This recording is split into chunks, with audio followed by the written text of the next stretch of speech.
प्रदेश।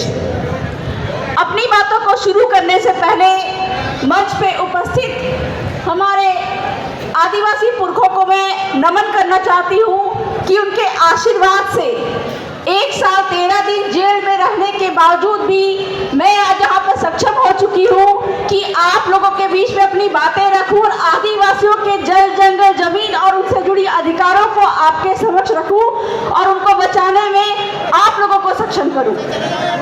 मेरे 1 साल 13 दिन की जेल यात्रा के दौरान हमारे जो जयस के साथी थे, वीर सेना के जो साथी थे, आदिवासी एकता परिषद और आदिवासी परिवार ने सम्मिलित रूप से मेरा बहुत सहयोग किया था, जिसकी वजह से जेल में भी मुझे एक दिन ऐसा नहीं लगा कि मैं ये जो लड़ाई है, जिस लड़ाई के लिए हम लोग आज यहाँ पर खड़े हुए हैं, जिसकी वजह से झेल रहे हैं, कार्यपालिका, न्यायपालिका, विधायिका के सारे तंत्रों के जो अत्याचार झेलते हैं, उन सारे तंत्रों की लड़ाई का एक ही वजह है जो हर एक आदिवासी यहाँ पे लड़ रहा है, जो है जल जंगल जमीन और खनिज।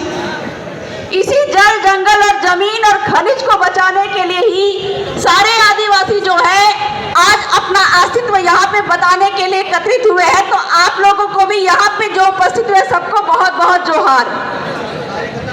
एक बहुत ही बड़ा महत्वपूर्ण मुद्दा है आपका, जो यहाँ के लोगों के बीच में बीत रहा है। लोगों ने मुझसे कहा कि इसके बारे में 2 बातें कही।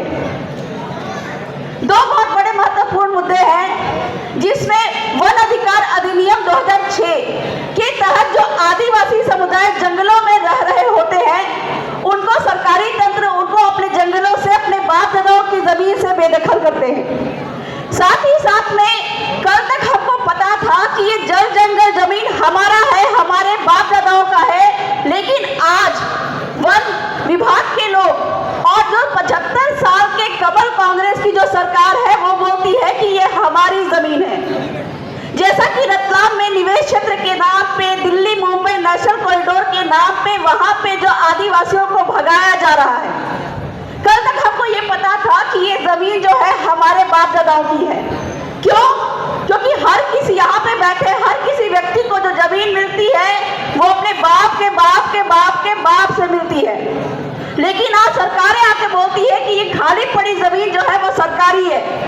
तो हमको उनसे ये पूछना पड़ेगा कि ये गांव जब है हमारे बाप दादाओं ने बसाया था, यहाँ पे नदी देखा था, तालाब देखा था, पहाड़ देखा था, जंगल देखा था, ये सारे जल जंगल जमीन जो हमारे पुरखों ने तय किया था, 75 साल से आए हुए कमल कांग्रेस की सरकार कैसे बोल सकती है कि ये सरकार उनके बाप की है? तो अगर वो बोलते हैं कि खाली पड़ी जमीन सरकार की है, तो हमको उनसे सवाल पूछना पड़ेगा कि अगर ये सरकारी जमीन तुम्हारे बाप की है तो तुम्हारे बाप का दस्तावेज दिखाओ। कभी भी नहीं दिखा पाएंगे। हमारे पास हमारे बाप का दस्तावेज है, जल जंगल जमीन खनिज का दस्तावेज है, इसलिए हम ये दिखा सकते हैं कि हमारे बाप की जमीन है। लेकिन सरकार के बाप की जमीन यहाँ पे नहीं है, क्योंकि हर 5 साल में सरकार का बाप बदल जाता है। कभी भाजपा की सरकार होती है, कभी कांग्रेस की सरकार होती है, तो कोई भी एक बाप नहीं है। लेकिन आज आपके बीच में आपका अपने आदिवासियों का बाप है, तो हमको अपने समुदाय से उन लोगों को चुनकर भेजना है जो जमीन में रहते हैं, जमीन की बात करते हैं। वैसे आदिवासियों को चुन के भेजना है जिसको हमारे समुदाय ने विधायित किया है, ताकि जो कमल कांग्रेस के लोग हैं जो हवाई फायर करते हैं, हवा में उड़ते हैं, वो संसद और विधानमंडल में जाके केवल हवाई यात्रा ही करेंगे, जल जंगल जमीन की बातें नहीं करेंगे। तो आपको ये समझना पड़ेगा कि अगर हमको जल जंगल जमीन और खनिज को सुरक्षित रखना है तो हमारे बीच से और हमारे ही लोगों को संसद और विधानमंडल में भेजना है, जिसके लिए ये 4 संगठन जो है, जयस, वीर सेना, आदिवासी परिवार और आदिवासी एकता परिषद, इन सारे लोगों और हमारे जो रूढ़िगत ग्राम सभा, हमारे बाप दादाओं की जो व्यवस्था थी, जो ग्राम सभा थी, जिसको सुप्रीम कोर्ट ने भी कहा है ना लोकसभा ना विधानसभा, सबसे ऊंची ग्राम सभा। इस ग्राम सभा और ये सारे संगठनों को मिलके अपने बीच से व्यक्ति तय करना है जो हमारे संसद में उन सारे बातों को रखेगा जिनके बारे में ये 4 संगठन हमारे लोगों को प्रशिक्षित करते हैं, जिसकी एक अंग मैं भी हूँ, जिसकी वजह से आज सरकारें डरती है।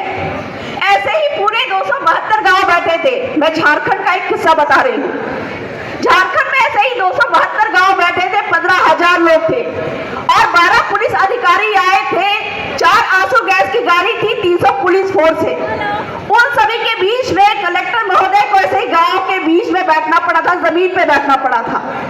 ये हमारे लोगों के जल, जंगल, जमीन और खनिज के जो अधिकार है, जब उनको मालूम चला तब उन्होंने वो ऐसे सक्षम हुए कि कलेक्टर महोदय को भी उनके ज्ञान के सामने जमीन पे बैठना पड़ा और जो 10 लाख